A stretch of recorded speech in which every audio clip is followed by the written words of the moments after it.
ikaze mu makuru yacu yo muri aka kanya muri kumwe na Jeffrey Mutagoma na bagenzi banjye dufatanije kuyabagezaho. Perezida wa Repubulika y'u Burundi Evariste Ndayishimiye yagiranye ibiganiro na mugenzi wa Repubulika ya Demokarasi ya Kongo mu ruzinduko arimo muri icyo gihugu.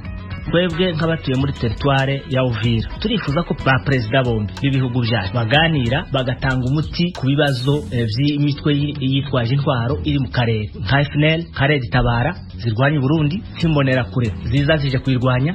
Bamwe mu baturage ba Kongo baravuga icyo bateze ku muhuro w'abakuru b'ibihugu byombi. Abantu 32 bamaze kugwa mu mvururu zikomeje muri Afrika y'Epfo, naho mu Buhinde abantu 2 bakekwa kuba abayoboke ba Al-Qaeda bafatiwe mu gico bivugwa ko bategura ibikorwa by'iterabwoba. Mbibutse ko ijwi rya Amerika yuzuza imyaka 25 kuri uyu wa gatanu. Ntimucikwe n'umwe mu batumirwa twagendanye muri iyo myaka yose. Aya makuru n'ayandi ni mukanya. Tuhere ku makuru hirya no hino ku isi. Uyu munsi imyivumbagatanyo no gusahura byakomeje muri Afrika y'Epfo, abantu benshi bamaze kubigwamo no kubikomerekeramo mu gihe abandi babarirwa mu magana bamaze gutabwa muri yombi. Thomas Kamilindi arakomeza.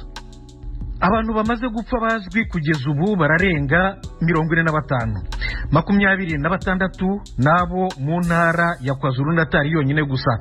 Abandi 9 nabo mu ntara ya Gauteng irimo Johannesburg, umujyi wa mbere munini muri Afrika y'Epfo yose.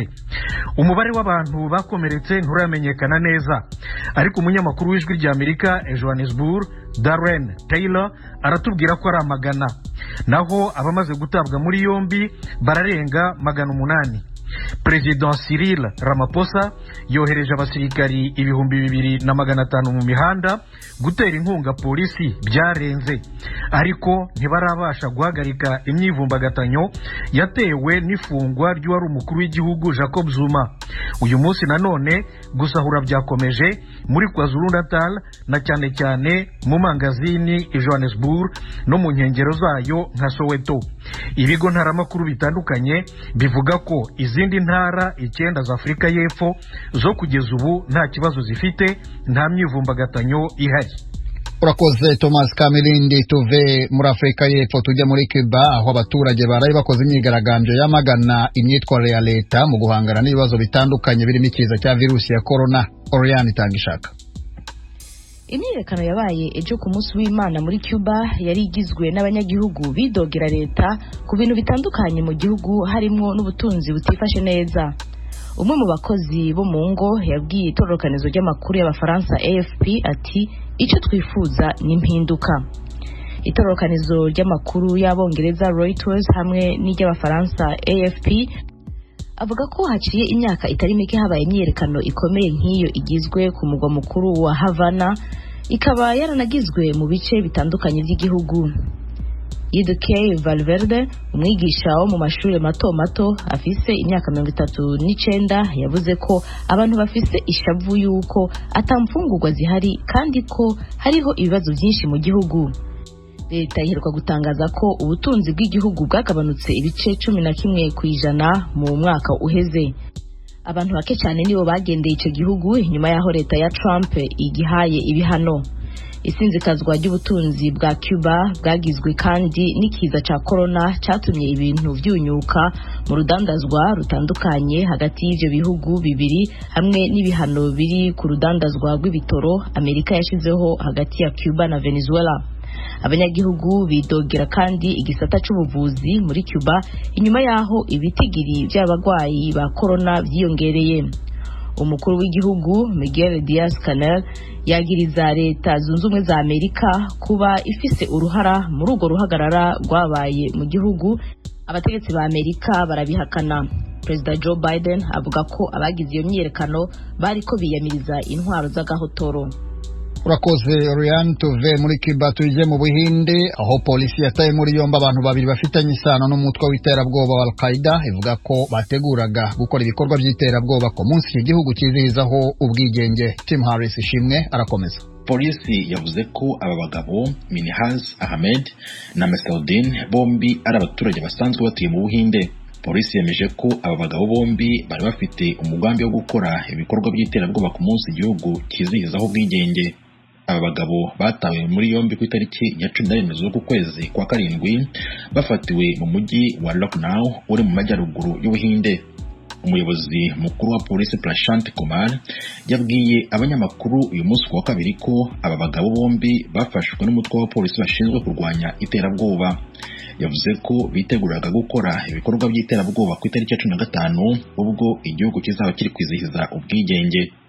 Avugana n'itangazamakuru kandi Kumar yasobanuye ko ibikoresho by'iterabwoba byari byateguwe gukoreshwa ahantu hazaba hari abantu benshi ku nzibutso ahari kuzakoreshwa ibintu biturika, ubu buryo byamaze kugera mu maboko ya polisi. Mu gihe Ahmed na Mashuden bahatwaga ibibazo, bavuze ko abafatanyabikorwa babo bahunze. Umutwe w'abapolisi bashinzwe kurwanya ibikorwa by'iterabwoba ufatanije n'abandi bapolisi bari mu bikorwa byo gushakisha abandi bari nyuma y'uyu mugambi, mu gihe ikirego cyamaze kugera muri polisi.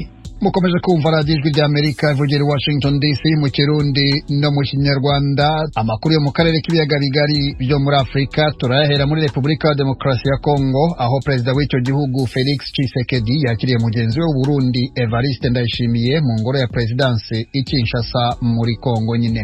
Abakuru b'ibihugu byombi baganiriye ku bibazo by'umutekano ku mupaka uhuza ibihugu byombi, banareba uburyo bwo gukora imishinga igamije guteza imbere urujya n'uruza rw'ibicuruzwa n'imirimo mu rwego rwo gutsura imibereho myiza y'abaturage b'ibihugu byombi. Perezida Tshisekedi yabwiye Perezida Ndayishimiye ko anejejwe no kumwakira kandi ko uru ruzinduko ari ikimenyetso cy'ubuvandimwe hagati y'ibihugu byombi nk'uko byemezwa n'urubuga rwa Twitter rwa Presidanse y'u Burundi.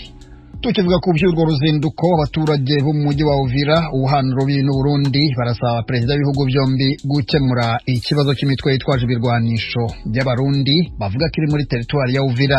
Barasaba kandi gukuraho ikiguzi cy'amadolari 30 abaturage bishyura iyo bagiye kwipimisha COVID-19 kugira ngo bashobore kwinjira mu Burundi. Vedaste Ngabo mu burasirazuba bwa Kongo akomeza inkuru. Haba batuye muri uyu mujyi cyangwa batuye muri teritwari ya Uvira, ijwi ry'Amerika ryagiye rivugisha. Benshi bivuze yuko mu biganiro perezida w'u Burundi Evariste Ndayishimiye agirana na mugenzi we wa Kongo Felix Tshisekedi byatorera umuti ikibazo cy'umutekano muke uterwa n'imigwi yitwaje ibigwanisho y'abarundi yica abaturage b'abakongomani batuye muri aka karere. Mu ibaruwa Claude Misari, umudepite mu nteko ishinga amategeko ya Kongo uvuka muri Uvira, yandikiye perezida wa Kongo yasabye yuko yaganira na mugenzi we ibibazo by'umutekano muke uri mu misozi miremire ya Uvira, Fizi na Mwenga ndetse n'ikibaya cya Rusizi uterwa n'imitwe yitwaje ibigwanisho yinjira ku butaka bwa Kongo ivuye i Burundi. Uyu mudepite ashinja iyi mitwe yitwaje ibigwanisho y'abarundi ikorana n'iy'abakongomani kwica abaturage, kubashimuta no kunyaga amatungo mu kibaya cya Rusizi. Undi muturage utuye Uvira, Alex Ndisanze, nawe ashimangira ko mu bihujije aka karere amahoro harimo inyeshamba z'abarundi ziri muri iyi teritwari ya Uvira. Twebwe nk'abatuye muri teritwari ya Uvira turifuza ko ba perezida bombi b'ibihugu byacu ubu Burundi n'uwa Kongo baganira bagatanga umuti ku bibazo by'imitwe yitwaje intwaro iri mu karere nka FNL, nka Red Tabara zirwanya Burundi, nk'imbonera kure ziza zije kwirwanya, zose zikarwanira ku butaka bwa Kongo. Niko abaturage bapfa, niko ibyabo binyagwa, niko imihanda isenyuka, niko batwika akarere kose kagasambuka, niko bakora ibintu by'umutekano muke mu karere. Ibyo byose twifuza ko mu biganiro byabo botanga ibisubizo. Mu bindi bihangayikishije aba baturage baturiye umupaka n'u Burundi harimo n'ikibazo cy'amafaranga menshi basabwa gutanga kwipimisha COVID-19 mbere y'uko bemererwa kwinjira ku butaka bw'u Burundi. Ndikumara Vincent akora akazi k'ubufundi mu mujyi wa Uvira. Turiko turi $10 kugira dusubire iwacu ku Burundi, tukari $10 5 zikaba $15. Abakongomani nabo bariko bishura $30 kugira nabo bagere mu Burundi. None umunyagihugu muto turabona ko ayo mafaranga atoshobora kuza arayaronka. Aba perezida rero barokwe kuvugana bakikika ikibazo cy'iki cyuko umupaka wogirana bopunguza amafaranga kugira wa munyagihugu muto bamwe bahora bashora udutomati, bamwe bahora bashora uturengarenga nabo bakoroherwa ukuntu bohaca, kuko urabona imigenderanire bisigaye y'abantu bafise amafaranga, abantu bato ntibakihaca.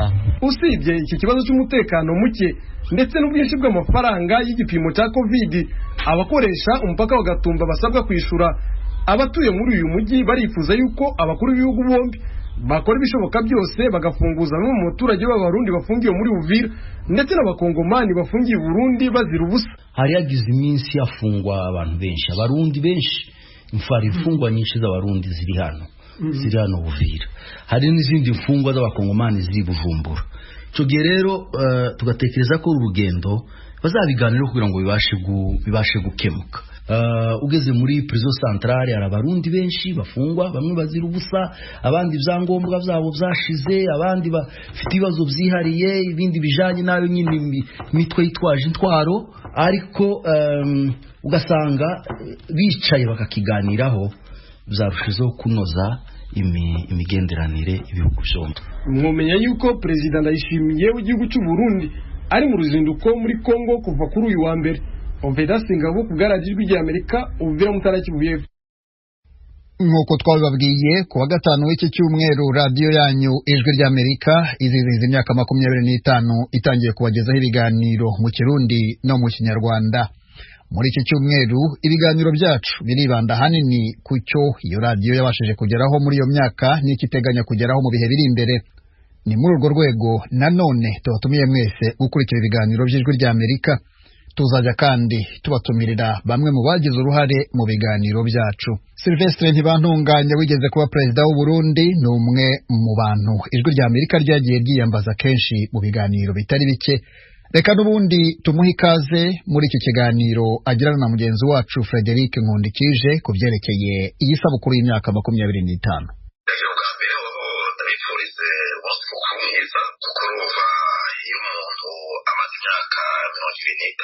abataguye gukura bimwe biboneka hano mu Kirundi wacu nuvuga yuko mbere no kubaka abahise no kubaka twavuga rero yuko ari igihe cyiza gihambaye cyane kuri iyo radiyo yanyu kandi nuko namwe muvuga ariyo yacu kuko uriya ni radiyo yubirizwa muri kano karere cyane igashobora kuba rero igihe zifasha abarundi abanyarwanda eka mbere n'abandi bantu muri kano karere haba muri Tanzania haba muri Kongo eka mbere no mu Uganda bashobora kuba bumva Ikirundi.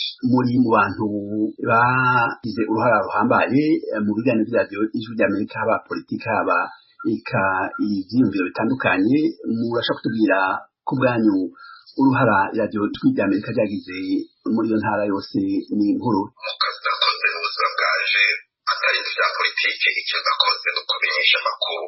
Narakoze kuri radiyo y'igihugu hagati y'umwaka w'igihumbi kimwe n'amajana icenda na mirongo umunani na kane kugeza mu mwaka w'igihumbi kimwe n'amajana icenda na mirongo umunani n'indwi. Ndazi rero akamaro ko kumenyesha amakuru na cyane cyane uciye ku iradiyo. Warabaga mu gihugu iwacu hoho ugasanga iradiyo rifise akamaro kanini kubera kuko abarundi dukunda kumviriza usumvya uko twoja gusoma n'abakoza kuvuga ngo turasoma cyane bashaka kutwereka abarundi basoma urwagwa, mugabo turumviriza cyane gusumba uko dusoma. Icyo bituma uriya no mu bigezo yashikirundi bakoze kubwira bati kwima ijambo umuntu ni nko kumuhiga, kwima ijambo kumubwira cyo kwemera ko nawe nyene akubwira. Icyo navyo rero iradiyo ya Amerika ivyo ikora mu biganiro vyayo iratubwira amakuru mugabo kandi igatuma n'abandi bayumviriza abarundi abanyarwanda abandi bashobora kuganira nabo nyene muri icyo kiganiro cyanyu murisanga.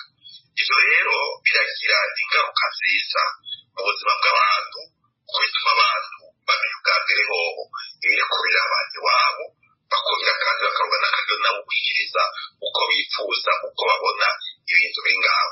Iradiyo rero urabona imyaka 25 iheze ni imyaka ugiye kuraba yerekana ko iradiyo yaje mu mwaka w'igihumbi kimwe n'amajana icenda na mirongo icenda na gatandatu.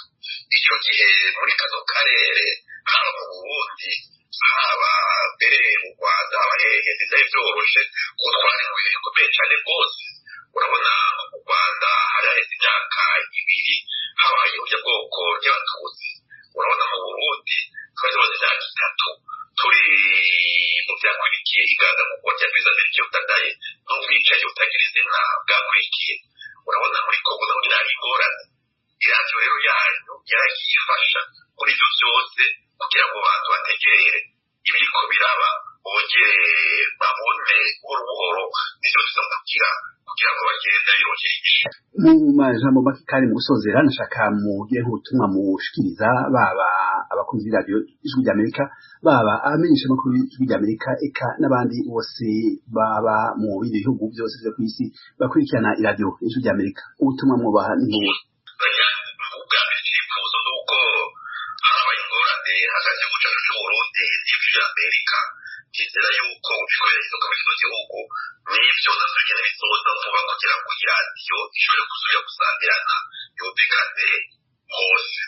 Hanyuma ico nosaba abarundi ijwi ry'Amerika nuko bogenda bayumviriza bumvirizanyije ibiganiro bibafasha kwiteza imbere ntibagende baraba gusa kuko ari baraba gusa ibintu vyo kumenya ngo yahabaye ikigusa kuko buhereza ngaho akaraba ati ngiye gukoresha iradiyo ariko kuyumviriza ari gushyizemo ivyumviro kugira ngo nterere nanje mbe muri ba bandi mbaye muri bibiliya bavuga bati nanje umunyu w'isi y'Uburundi, umunyu w'isi y'u Rwanda, umunyu w'isi yo muri Kongo, yo muri Tanzania, umunyu wa kano karere babe umuco muri kano karere bafashijwe n'ijwi ry'Amerika biganiro rigenda ritunganya.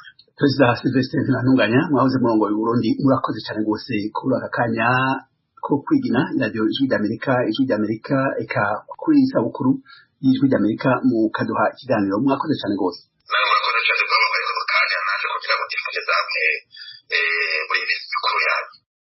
Namwe mwese mukomeje gutega amatwi ibiganiro byacu twongeye kubatumira gukurikira uko bizakomeza kugenda. Mu bashimishijwe rero niyo sabukuru harimo n'impunzi z'abarundi zahungiye mu gihugu cya Tanzania. Abo mu nkambi za Nduta, Nyarugusu na Mtendeli babwijwe rya Amerika ko barikurikira ku mbuga nkoranyambaga cyangwa ku mirongo migufi ya shortwave.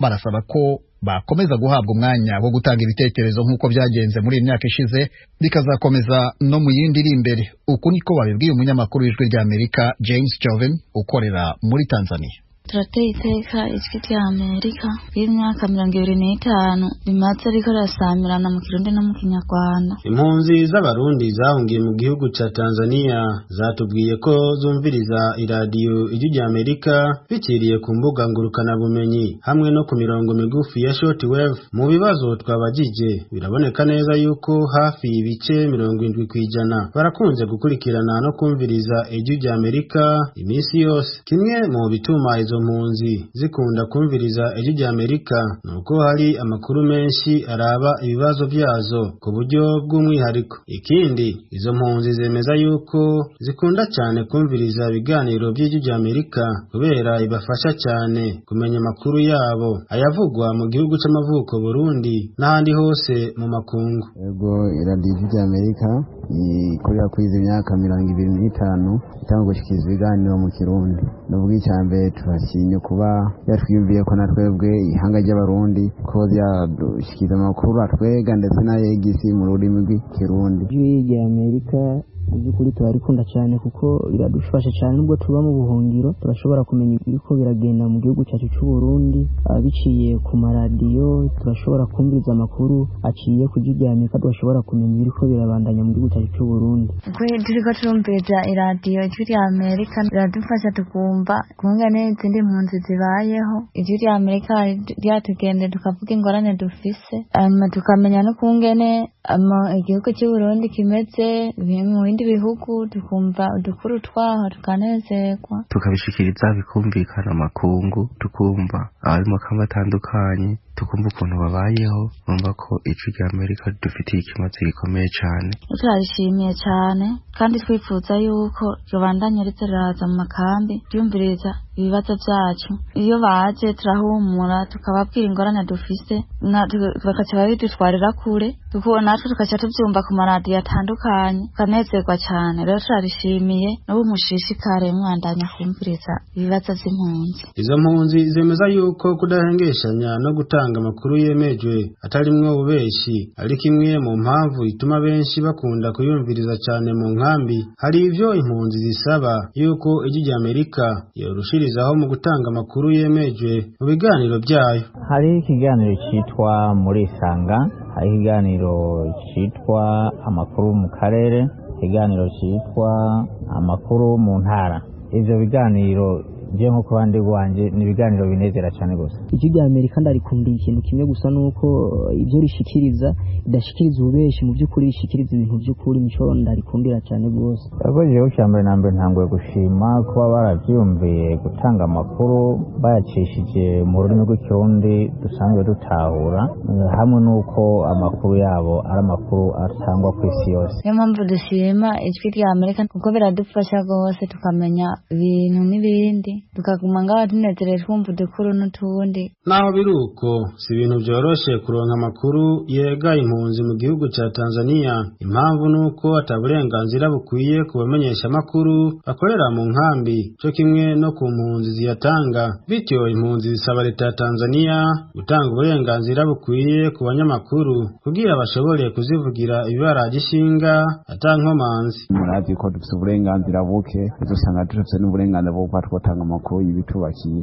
basanga ni n'ahantu turishyira ngo twizane. Rero ku buryo uzosanga n'umuntu atanga amakuru atanga atisanzuye, afise ubwoba, yikeka yuko buri mwanya wose bahura n'ikibazo cy'umutekano muke, bakananirwa ingene batanga bakagira ubwabo bwo kuyatanga. Kuva mu nkambi ya Nduta iri mu gihugu ca Tanzania, James Jovini ku bw'ijwi rya Amerika.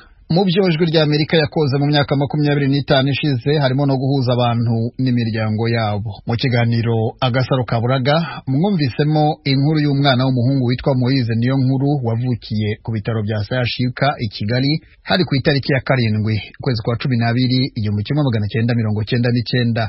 Yabyawe na Mukasine Odette. Nyuma y'umwaka ntiyongeye kumugeraho uburenganzira. Hashize imyaka 21 yaramubuze. Yaje ku ijwi rya Amerika amushakisha. Uwareze uwo mwana Agnes Rubagire nawe yaje ku ijwi rya Amerika avuga ko amufite. Mugenzi wacu Venuste Nshimiyimana utegura ikiganiro Agasaro Kaburaga yahuje abo bavyeyi. Dore ikiganiro bagiranye. Agnes, muraho neza? Muraho Deta wa kera? N'amahoro. Ndamahoro, ndashima Imana ishimwe ko tubonanye. Nukuri ndishimye cyane kongera kumvikana n'umuvandimwe wanjye, hashize igihe twaraburanye. Nshimye Imana yo mu gihugu cyo mu ijuru yongeye kuduhuza. Nanjye ndashima Imana kongera kumva kubona tumvikana mu majwi twese tukiri bazima. Ni igiciro nanjye narabyifuje sinabibona. Kigali tubana nini turaburana, ariko nanjye ndashima Imana. Nukuri Imana ishimwe cyane kubona ari muzima, nanjye ndiho ndi muzima. Imana ishimwe cyane. Ni byiza cyane kumva ababyeyi mwembi muhuye mukaganira kandi mugasuhuzanya mu rukundo. Madame Mukasine, kuba wongeye kuvugana na Rubagire uretse kuvuga nyine yuko byishimiye birumvikana, mushobora no kumubaza amakuru yandi nzi ko uyafite menshi ushaka kumubaza. Ndamubaza amakuru, iminsi ibaye myinshi, imyaka ibaye myinshi. Amakuru ye amerewe ate, umwana amerewe ate, abandi bavandimwe bameze bate. Amakuru ni menshi cyane. Mfite ibyishimo by'ukuntu tuzongera guhura nk'umuryango tukaganira. N'ukuri ni umuvandimwe wanjye ukomeye, mbese sinzi ukuntu nabivuga, ngewe byarandenze nkimara kumva yuko ariho n'umwana ariho ahumeka. Byaranejeje cyane kandi n'ibyishimo byandenze, kuko nahoraga numva mfite ikibazo cy'ukuntu nzabonana nawe, ariko nkasenga Imana, Imana ikambwira ati muzabonana. Ni ukuri ndishimye cyane byandenze. Agnes, nagira nyine mubwira amakuru yanjye. Ndakomeye, ndi hano muri Kigali. Yego ndi muzima, umuryango uraho, turi bazima, abavandimwe ni bazima. Umwana ngira ngo umuhumurize nkubwire ko umwana araho, yarakuze, ni umugabo ubu ngubu muzima ukomeye, ari mu mashuri arimo kwiga, ameze neza, nta kibazo na kimwe afite rwose. N'ukuri ku ruhande rwacu twese, ari njyewe ari n'umwana, turashima Imana. Ndi hano muri Kigali nta kibazo. Imana ishimwe cyane. mbese nabuze amagambo yo kugushima no kugushimira no gushima Imana, ndumva nabuze amagambo yo kubivugamo uburyo mbitekereza. Ntabwo wabasha kubyumva umunezero mfite. Gusa Imana yacu ishimwe yongeye kuduhuza, kandi ni ukuri ndashimira n'ijwi rya Amerika ryabashije kuduhuza. Twebwe byari bikomeye, ariko ndashima Imana ko yaduhuje ku ijwi rya Amerika. Venuste nshimira Imana, ni ukuri Imana yo mu ijuru izajya imuha umugisha mwinshi, atubereye ikiraro. Urakoze cyane. Nanjye ndashima Imana cyane. Kigali yabaye nini nyine turaburana, arabizi ko mbere nahoraga mushaka tukabona umwana akiri mutoya, ariko ubuzima nyine nibwo bwatumye tuburana. Ku Kigali yarahindutse, kandi n'ubuzima bw'akazi nabwo umuntu abava mu ntara ajya mu yindi bituma